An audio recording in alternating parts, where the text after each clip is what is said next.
तो बच्चे कल हमने मैक्सिमम ऑर्गेनेलीज कंप्लीट की थी, सीलिया फ्लैजिला कंप्लीट किया था। उसमें हमने एक्सोनीम के बारे में बात की, सीलिया और फ्लैजिला, जिसमें 9+2 अरेंजमेंट था। ठीक है, और उसके बाद हमने ये भी डिस्कस किया था कि सेंट्रियोल और बेसल बॉडी दोनों के केस में जो माइक्रोट्यूबुलन अरेंजमेंट होगा वो 9+0 होगा, 9+2 नहीं होगा। ठीक है, तो बच्चे अब हमारे पास यूकेरियोटिक और प्रोकैरियोटिक फ्लैजिला में कंप्लीट डिफरेंस होता है बेटा। दोनों में ओरिजिनेशन जो है डिफरेंट प्रोटीन से होगा, डिफरेंट स्ट्रक्चर से होगा। ठीक है, इस चीज का ध्यान रखना। और हायर प्लांट्स में हमारे पास बिल्कुल भी सेंट्रियोल्स नहीं होंगे। ठीक है, तो सेंट्रियोल्स कंसीडर नहीं करने बेटा। ठीक है बच्चे, सो नेक्स्ट हमारे पास रेगुलेटिंग ऑर्गेनेली के बारे में बात करते हैं, दैट इज न्यूक्लियस। तो न्यूक्लियस के बारे में बात कर रहे हैं। तो बच्चे न्यूक्लियस वो स्ट्रक्चर है जो प्लांट की सेंट्रल रेगुलेटिंग स्ट्रक्चर है, सेंट्रल रेगुलेटिंग ऑर्गेनेली आप कह सकते हो। बट बच्चे न्यूक्लियस के साथ जो अरेंजमेंट है, हम जो फेमिलियर रहते हैं, हम हमेशा सेल के बीच में न्यूक्लियस बनाते हैं, राइट, है ना। बट हमेशा ऐसा नहीं होता। न्यूक्लियस एक ऐसा स्ट्रक्चर है जो सेंट्रल पार्ट में भी हो सकता है और पेरिफेरी में भी हो सकता है, यानी कि साइड्स में भी हो सकता है। तो न्यूक्लियस कैन बी सेंट्रल और periphery. Periphery in case of plants, skeletal muscles, है ना। स्केलेटल मसल्स के केस में जो आप स्केलेटल मसल फाइबर पढ़ते हो, उसमें न्यूक्लियस कहाँ होता है? साइड में होता है ना। प्लांट में साइड में होता है। तो प्लांट में साइड में क्यों है? क्योंकि वहां पे सैप वैक्यूल आ जाता है। हमने सैप वैक्यूल के बारे में पढ़ा था, वो सिर्फ न्यूक्लियस को शिफ्ट कर देता है। तो बच्चे सेंट्रल भी है, पेरिफेरी भी है, और ये स्ट्रक्चर रेगुलेट करता है पूरे सेल को। ठीक है, अब बच्चे इस सिस्टम को डिस्कवर किसने किया था? It is discovered by Robert brown इन 1831। 1831 में रॉबर्ट ब्राउन ने इसे डिस्कवर किया था।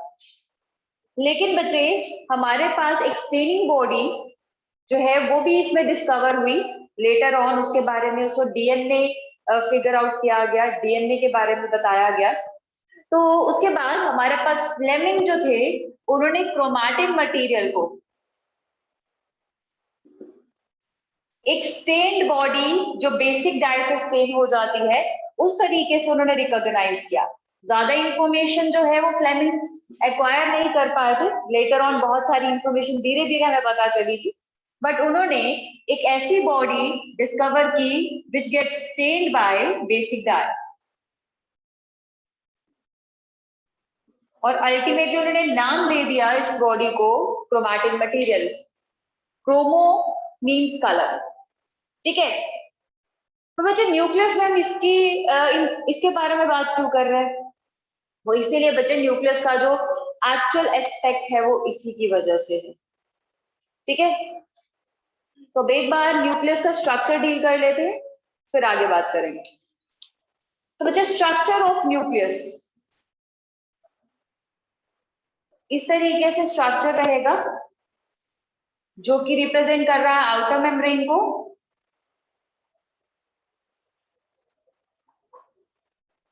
बच्चे ये मेम्ब्रेन जो है वो कंटिन्यूस नहीं होती, डिसकंटिन्यूस होती है, और डबल मेम्ब्रेन है।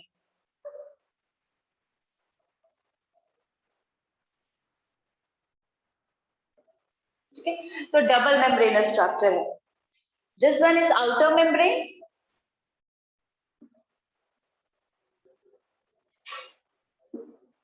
and the inner membrane.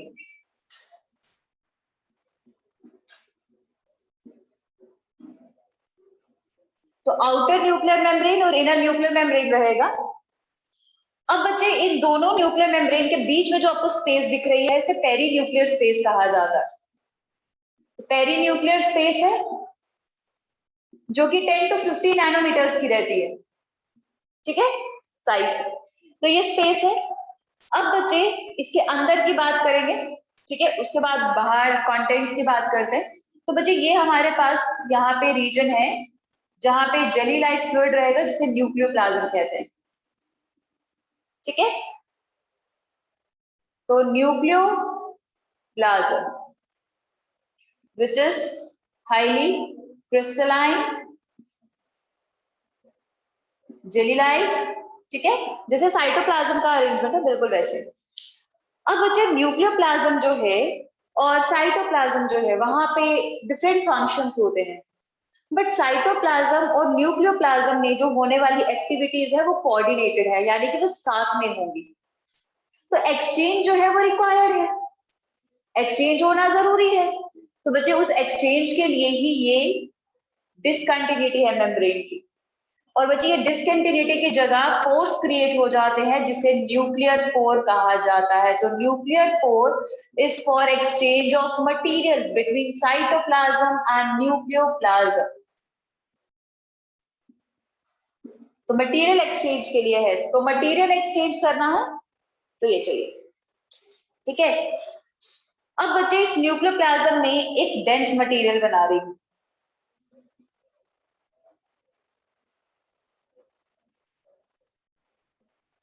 बहुत ही ज्यादा डेंस मटेरियल है nucleoplasm.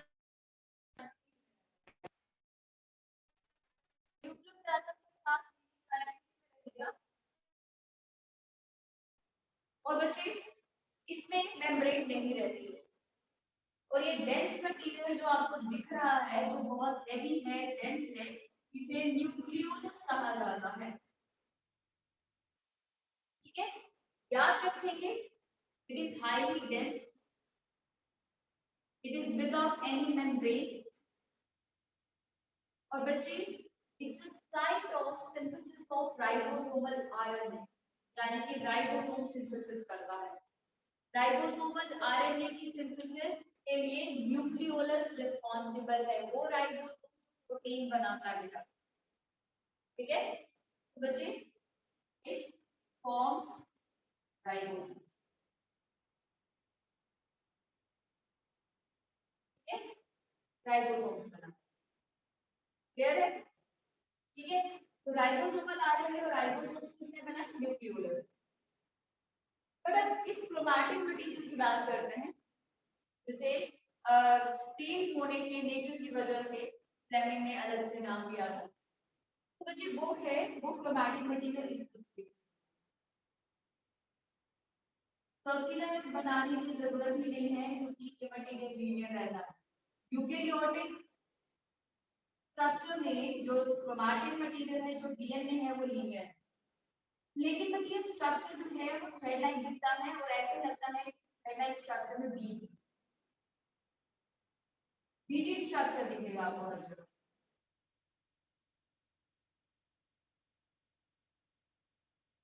Molecular basis of inheritance में जो हम पैकेजिंग ऑफ डीएनए हेलिक्स करते हैं उस दौरान इस स्ट्रक्चर को फिगर आउट करते हैं। तो ये बीट्स किस वजह से आ रहे हैं बच्चे,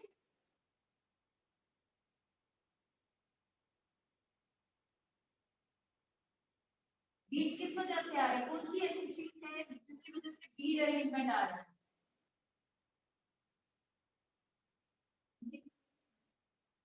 न्यूक्लियोसोम की। तो न्यूक्लियोसोम बनता है डीएनए और हिस्टोन की वजह से, ठीक है। मुझे ये पूरा क्रोमैटिक मटेरियल पूरा बीड्स जैसा दिखता है, ऐसा लगता है कि धागे में पर्ल्स या बीड्स जो है वो डाल रखी है, ठीक है। तो जी ये है क्रोमैटिक मटेरियल।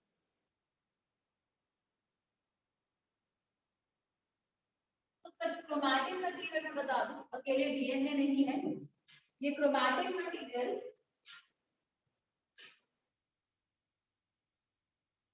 ये थ्रेड लाइक स्ट्रक्चर है,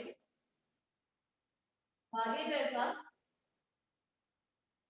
ठीक है, और बीडेड स्ट्रक्चर है विद नियर 31% डीएनए, 31% डीएनए होगा इसमें, और इससे भी ज्यादा हमारे पास फीचर है, इसका बेसिक फीचर, ठीक है। बेसिक फीचर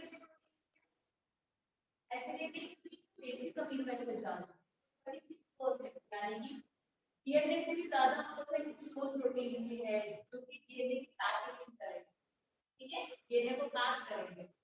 और उसके बाद बहुत स्मॉल प्रोटीन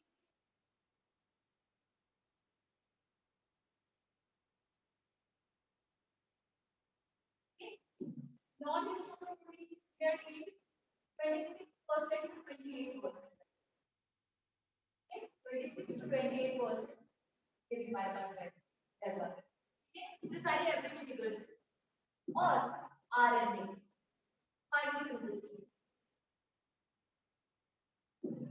तो क्रोमैटिक मटेरियल है क्या डीएनए नहीं हमने कल भी इसके बारे में बात की थी कि क्रोमैटिक मटेरियल डीएनए स्टोर और नॉन स्टोर प्रोटीन और आरएनए से बना हुआ ठीक है और बच्चे क्वेश्चन अगर पूछा जाता है कि क्रोमैटिक मटेरियल में क्या क्या चीजें डीएनए या प्रोटीन को काम नहीं करते आएंगे आरएनए प्रोटीन ठीक है क्योंकि ये थ्रेड लाइन स्ट्रक्चर है लेकिन बच्चे जब डिवीजन होना होता है ना ये थ्रेड लाइन स्ट्रक्चर है वो ऐसे शेड्यूल है कंडेंस करना पड़ता है तीन चार अगर कोडिंग की बात है प्रोटीन बनाने की बात है तो फिर आपका क्रोमैटिक मटेरियल जो आपको यहाँ से दिख रहा है वो भी सफिशिएंट नहीं होता ठीक है तो बच्चे इसके बारे में बता दें बच्चे अब क्या है हमारे पास कुछ पार्ट ऐसा है जो रेप्लिकेटिवली बहुत एक्टिव होता है और दूसरा पार्ट ऐसा होता है जो रेप्लिकेटिवली एक्टिव ठीक है और ये लेटर चैप्टर्स का पार्ट है नीचे कवर कर लेते हैं तो बच्चे जब क्रोमैटिक मटेरियल जो है इसमें दो पर्टिकुलर हिस्सा होता है दो पर्टिकुलर पार्ट्स होते हैं जब उसे स्टेन करते हैं ठीक है तो स्टेन करने के दौरान जो दो टाइप्स आती है क्रोमैटिक मटेरियल की तो कुछ इस तरीके से है सबसे पहला तो यूक्रोमैटिक जब स्टेन किया जाता है तो हम देखते हैं कि कुछ ऐसा मटेरियल होता है वो बहुत लो स्टेन कर दें जैसे अल्फा ठीक है और कुछ ऐसे हैं कि वो स्टेन कर दें इसकी वजह से अलग अलग कैटेगरी बनी लेकिन साथ ही साथ में जब इनके ऊपर रिसर्च किया गया तो कुछ रेप्लिकेशन के दौरान भी इनमें फर्क है यूक्रोमैटिक हमारे पास वो जेनेटिक मटेरियल है जो लाइटली और ये लाइटली स्टेन मटेरियल जो है वो नियरली सेंट्रल पार्ट की तरफ मोस्टली ठीक है मोस्टली सेंट्रल पार्ट की तरफ यूक्रोमैटिक वो पार्ट है जो डार्कली स्टेन होगा डार्कली स्टेन रहेगा यानी कि जो पेरिफेरी में रहेगा पर डार्कली स्टेन होगा ठीक है पर लेटर हमें पता चला कि यूक्रोमैटिक बुक है जो रेप्लिकेटिवली बहुत एक्टिव है यानी कि डीएनए की जो कॉपी बनानी होती है तो एक्टिवली पार्टिसिपेट करता है राइट ये वाला पार्ट रेप्लिकेटिवली बहुत ज्यादा एक्टिव नहीं ठीक है प्रैक्टिकली पार्टिसिपेशन में बहुत फ्रीक्वेंट रेप्लिकेशन नहीं ये डिफरेंस भी देखते हैं जिसकी वजह से हम दो कैटेगरीज बनाते हैं अगर क्रोमैटिक को स्टेन करता है स्टेनिंग के दौरान हमें दो अरेंजमेंट जो लाइटली स्टेन पार्ट होता है हमें पता है ये वाला पार्ट इजीली रेप्लिकेट और कॉपी इजीली एक्सप्रेस भी करेगा ये वाला पार्ट ठीक है तो ये कुछ एस्पेक्ट्स हैं जो क्रोमैटिक मटेरियल ठीक है सो क्या हमने डिस्कस किया रिपीट कर रही हूँ हमारे पास जो न्यूक्लियस है वो सेंट्रल पेरिफेरी दोनों हो सकता है periphery in case of skeletal muscles in case of plants ठीक है और उसके बाद इसने इसकी डिस्कवरी रॉबर्ट ब्राउन ने की थी और उसका मेन कंटेंट जो है वो फ्लेमिंग ने एनालाइज किया था जब वो बेसिक डाई से स्टेनिंग प्रोसेस देख रहे थे उन्होंने एनालाइज किया था कि स्ट्रक्चर्स बेसिक डाई से स्टेन हो रहे हैं बीच में बाकी कंटेंट्स तो बच्चे उसके बाद हमारे पास अगर हम न्यूक्लियस का स्ट्रक्चर डील करें तो हमारे पास मेम्ब्रेन है सबसे पहले आउटर एंड इनर मेम्ब्रेन जिसके बीच में पेरीन्यूक्लियर स्पेस रहती है 10 to 15 नैनोमीटर अब बीच में कंटेंट है दैट इज न्यूक्लियोप्लाज्म जो कि क्रिस्टलाइन और जेलीलाइन बाहर के साइटोप्लाज्म के साथ एक्सचेंज करता रहेगा with the help of nuclear pore उसके अलावा न्यूक्लियोलस जो डेंस या नॉन मेम्ब्रेनस है और वो जिसकी कोई पर्टिकुलर बाउंड्री नहीं होती बाउंड्री बना रहे हैं पर एक कंटिन्यूटी में होता है न्यूक्लियोप्लाज्म के साथ बट थोड़ा सा डेंस होता है तो इजीली स्टेनिंग प्रोसेस के दौरान रिकॉग्नाइज किया जा सकता है ठीक है तो बच्चे उसके बाद डेंस है, मेम्ब्रेन में नहीं होगा इसके अलावा, तो ये राइबोसोम फॉर्मेशन होता है, ये राइबोसोम फैक्ट्री कहा जाता है। और लास्ट है क्रोमैटिन मटेरियल, जो डीएनए यानी कि जेनेटिक इंफॉर्मेशन को कंटेन करता है, लेकिन अकेला डीएनए नहीं है, उसके अलावा हिस्टोन भी है, नॉन हिस्टोन प्रोटीन भी और आरएनए भी है, ठीक है। और बच्चे ये क्रोमैटिन मटेरियल दो तरह का होता है, यूक्रोमैटिन एंड हेटेरोक्रोमैटिन। यूक्रोमैटिन को जो लाइटली स्टेन है बट रेप्लिकेटिवली एक्टिव है, और हेटेरोक्रोमैटिन जो डार्कली स्टेन हो जाता है और रेप्लिकेटिवली बहुत ज्यादा एक्टिव नहीं है।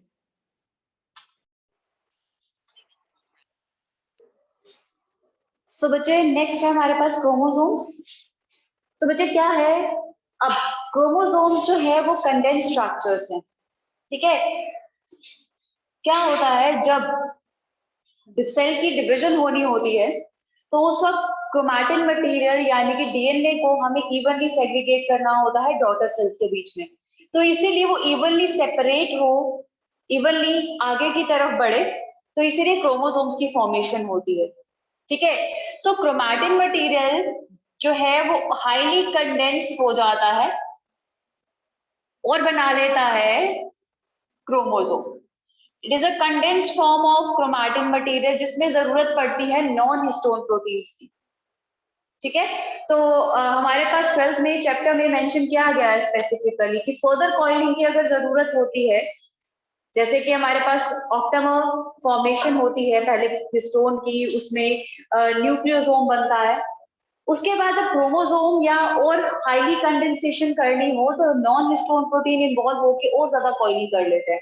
तो बच्चे क्रोमोसोम के फॉर्मेशन के दौरान जो है प्रोटीन्स इन्वॉल्व होते हैं और ज्यादा कॉइलिंग करने में हेल्प करते हैं, जिसके बाद ये थ्रेड लाइक मटेरियल से बन जाता है highly coiled structure that is chromosome.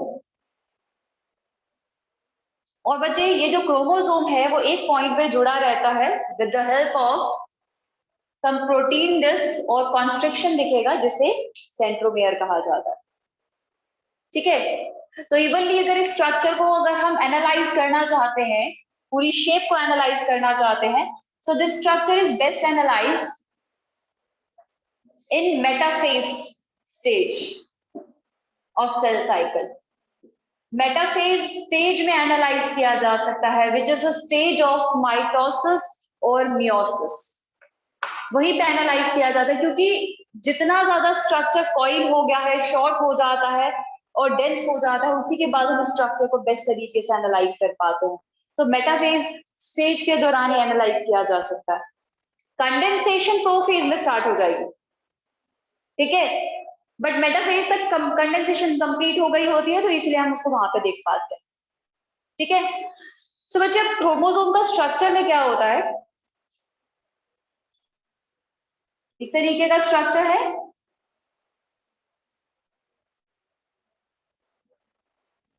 ये हमारे पास क्रोमैटिड आर्म, ये भी एक क्रोमोसोम है, ये स्ट्रक्चर भी एक सिंगल क्रोमोसोम गिना जाता है, ये भी एक क्रोमोसोम है, ये भी पूरा एक क्रोमोसोम है, मतलब ये पूरा कंप्लीट एक क्रोमोसोम है। और क्रोमोसोम को हम काउंट करते हैं with the help of this constriction. इस कॉन्स्ट्रिक्शन को सेंट्रोमियर कहा जाता है।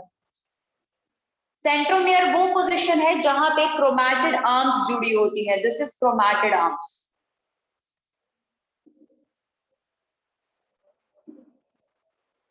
ठीक है। और प्रॉपर हमारे पास यहाँ पे लीनियर डीएनए होगा अंदर, कॉइल्ड, हाईली कॉइल्ड फॉर्म में, इस तरीके से, ठीक है, क्लियर है। तो यही क्रोमैटिन मटेरियल जो न्यूक्लियस के अंदर प्रेजेंट था वो कॉइल हो गया और यहाँ पे कंस्ट्रक्शन क्रिएट हो गई है जिसे प्राइमरी कंस्ट्रक्शन कहा जाता है, और उस पोजीशन को centromere.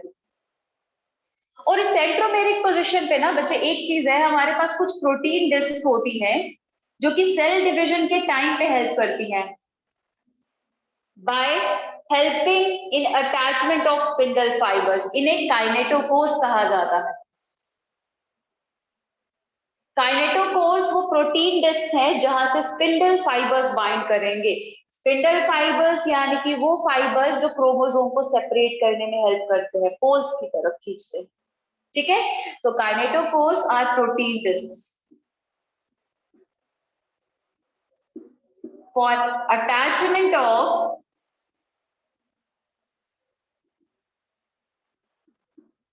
spindle fibers.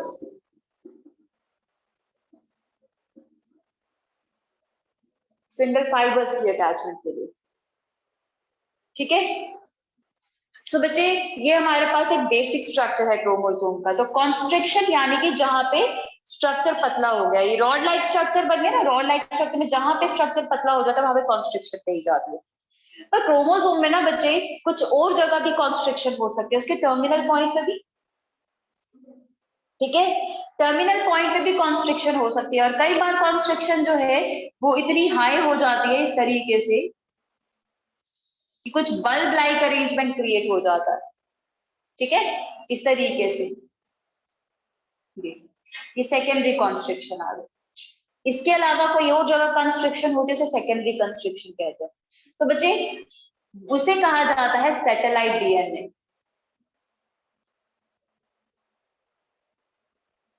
Satellite DNA, ये सैटेलाइट डीएनए वाला पोर्शन है जो सेकेंडरी कॉन्स्ट्रक्शन के बाद बना है।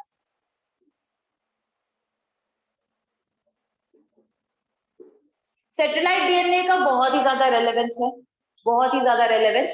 एक तो पहले सैटेलाइट डीएनए जो है हम जीनोमिक एनालिसिस में भी हेल्प कर सकते हैं, फिंगरप्रिंटिंग के दौरान, डीएनए फिंगरप्रिंटिंग के दौरान उसे यूज किया जाता है। और दूसरा, सैटेलाइट डीएनए जो है बेटा वो नॉन स्टेनिंग रहता है, नॉर्मली स्टेनिंग प्रोसेस में थोड़ा सा दिक्कत रहेगा। तो कॉन्स्ट्रिक्शन के बाद ये सैटेलाइट डीएनए बनता है। इसका कॉन्सेप्ट और इसको थोड़ा सा डिटेल में हम करेंगे फर्दर चैप्टर्स में, ठीक है। अभी फिलहाल सेंट्रोमेरिक पोजीशन के बेसिस पे हम बात करेंगे कुछ और क्रोमोसोम्स की, उसके शेप्स की, ठीक है।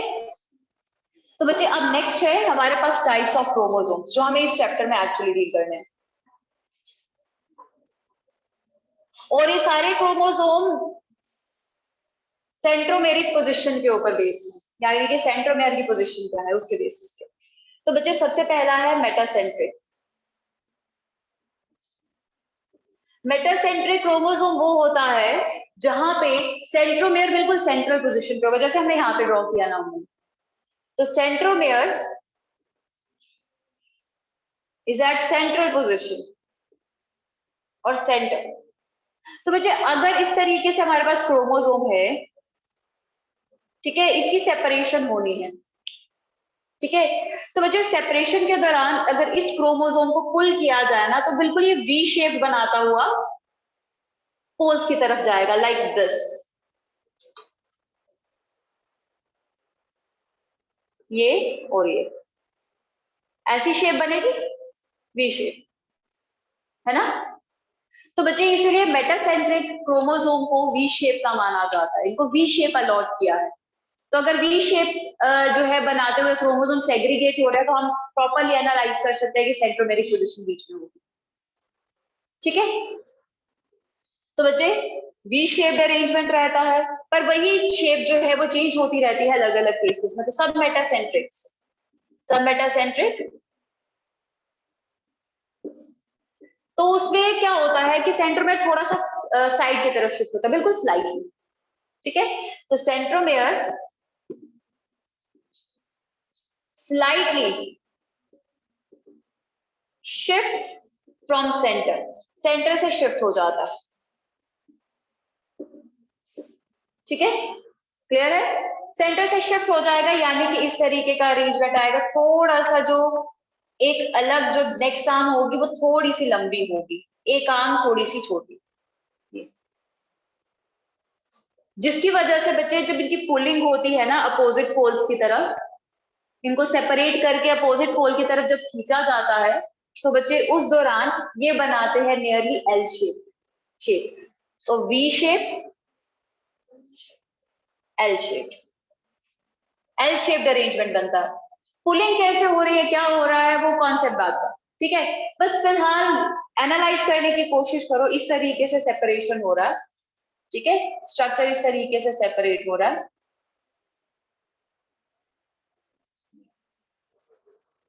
ठीक है। एक आर्म अलग, एक आर्म अलग हो जाएगी, ठीक है, इस तरीके से सेपरेशन होता है, ऐसा पुलिंग हो रही है तो एल शेप बनता है, ठीक है। तो उसके बाद थर्ड हमारे पास है एक्रोसेंट्रिक। एक्रोसेंट्रिक में ना जो सेंट्रोमियर है ना बिल्कुल टर्मिनल पोजीशन पे आने शुरू हो जाएगा। बिल्कुल टर्मिनल पोजीशन मतलब आर्म्स बिल्कुल छोटी हो जाएंगी। तो बच्चे centromere at nearly terminal position, nearly terminal position के पास आ जाएगा, यानी कि क्लोज टू टर्मिनल पोजीशन। ठीक है, इस तरीके से एक आर्म बिल्कुल छोटी और दूसरी बहुत बड़ी, ऐसा अरेंजमेंट। तो इनको जब पुल करते हैं ना तो बिल्कुल जे शेप्ड अरेंजमेंट आता है। नियरली एल से रिलेट कर सकते हैं हम इसे, ठीक है, एल से रिलेट कर सकते हैं, बट थोड़ा सा डिफरेंशिएट करने के लिए, तो स्पेसिफाई करने के लिए हम इसको जे शेप अरेंजमेंट मानते हैं, जे शेप। ठीक है, लेकिन बच्चे जो लास्ट है वो है टिलोसेंट्रिक। टिलोसेंट्रिक में बिल्कुल टर्मिनल पोजीशन पे है, सेंट्रोमियर एट टर्मिनल पोजीशन।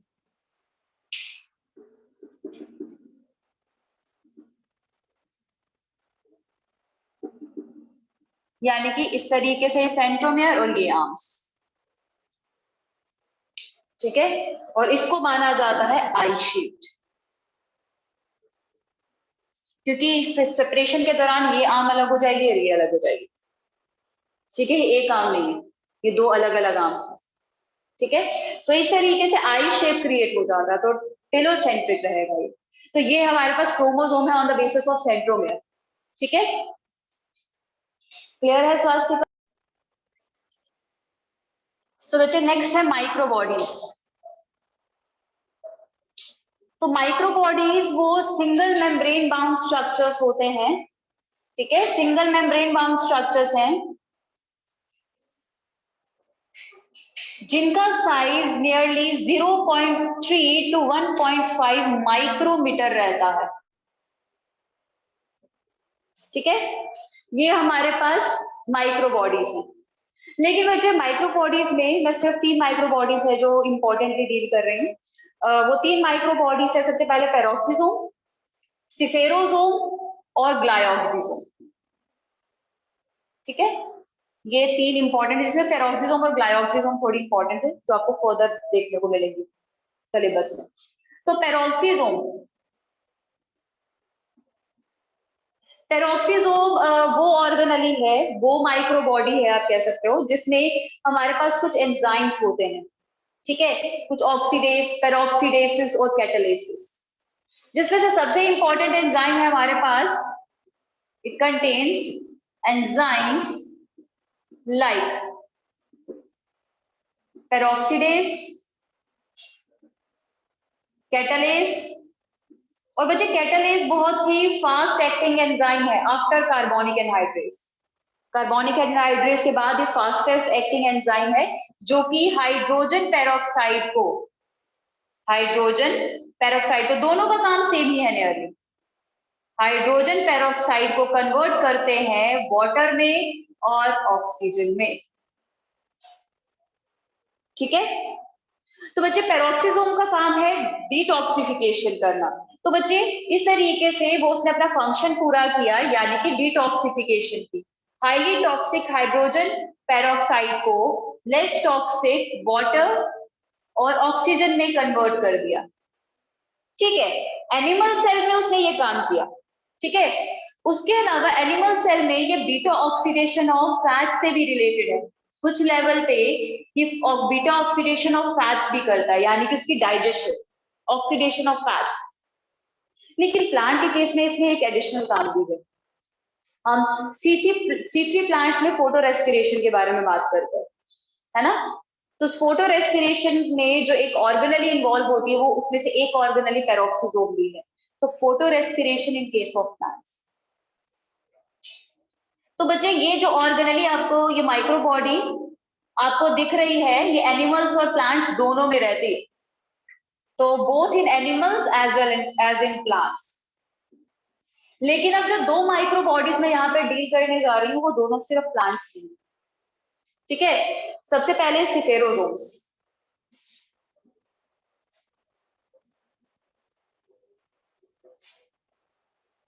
स्फेरोसोम्स बच्चे वो माइक्रोबॉडी है विच स्टोर्स सम सब्सटेंसेस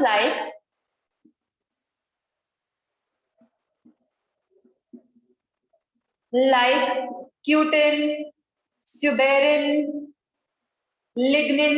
ये कंपोनेंट जो प्लांट के लिए एडिशनली रिक्वायर्ड होते हैं उन्हें स्टोर करके रखता है।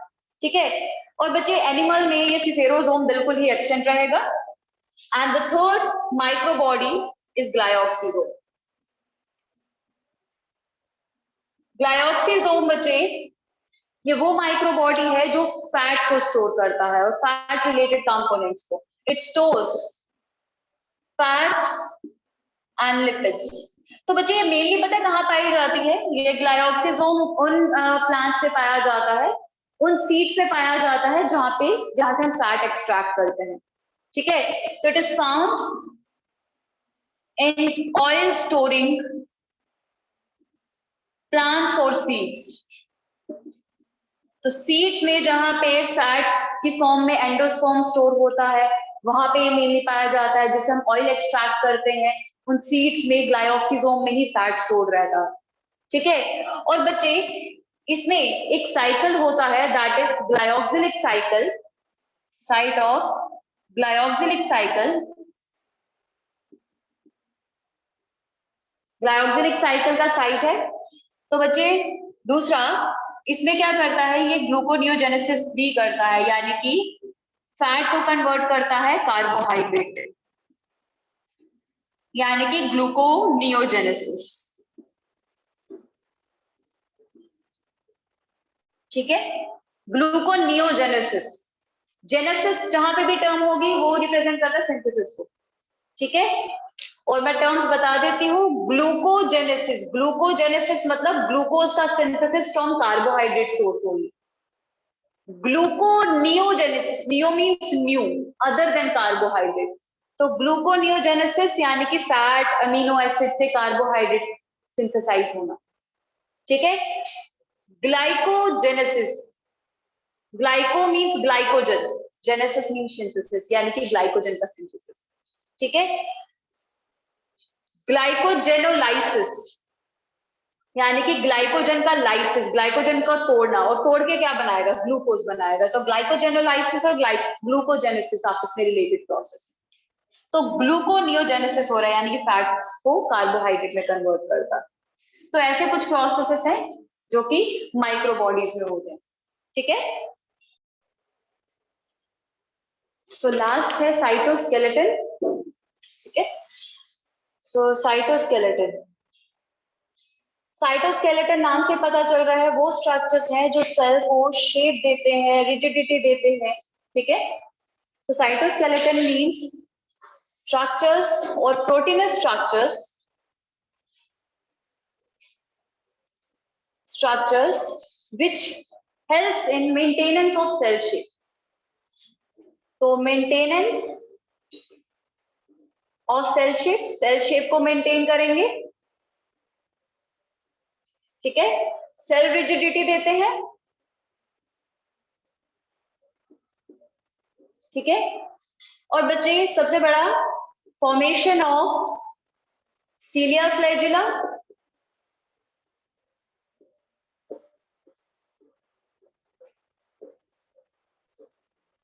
वो फॉर्म कर रहे हैं। उसके बाद बच्चे कुछ जगह कॉन्ट्रैक्शन में भी हेल्प कर रहे हैं, स्पिंडल फाइबर फॉर्मेशन में भी हेल्प कर रहे हैं। तो बच्चे ये सारे फंक्शन जो है वो जनरली और स्पेसिफिकली साइटोस्केलेटल स्ट्रक्चर्स के होते हैं, जो प्रोटीन स्ट्रक्चर्स हैं। ठीक है, और इसमें आती है एग्जांपल हमारे पास माइक्रोट्यूब्यूल्स की, जिससे सीलिया और फ्लैजिला बन रहा था। इसी माइक्रोट्यूब्यूल से हमारे पास बन रहा था स्पिंडल फाइबर्स, जो सेंट्रियोल से ओरिजिनेट होते हैं। तो माइक्रोट्यूब्यूल्स जो ट्यूबुलिन प्रोटीन से बने हैं वो हमारे पास काम करते हैं। ये spindle fibre formation, maintenance of cell shape, cell को रिजिडिटी देना, सेल को सपोर्ट करना, ये इसका काम है। उसके अलावा दूसरी एक और कैटेगरी है हमारे पास, जैसे कि माइक्रोफिलामेंट्स। माइक्रोफिलामेंट्स में एक प्रोटीन लूंगी, बहुत फेमिलियर प्रोटीन है, दैट इज एक्टिन प्रोटीन। ये एक्टिन प्रोटीन हमने बहुत बार सुना है, लेकिन मसल के केस में एक्टिन एंड मायोसिन, है ना। तो ये एक्टिन जो है वो मसल कॉन्ट्रैक्शन में हेल्प करता है, ठीक है। साथ ही में सेल में प्रेजेंट रह के उसे शेप, रिजिडिटी और सपोर्ट भी देता है। तो जो स्ट्रक्चर सेल को शेप मेंटेन कर रहा है, रिजिडिटी दे रहा है, सपोर्ट दे रहा है, वो साइटोस्केलेटल स्ट्रक्चर से मिला, ठीक है। तो यहां से एंड हुआ आपका चैप्टर।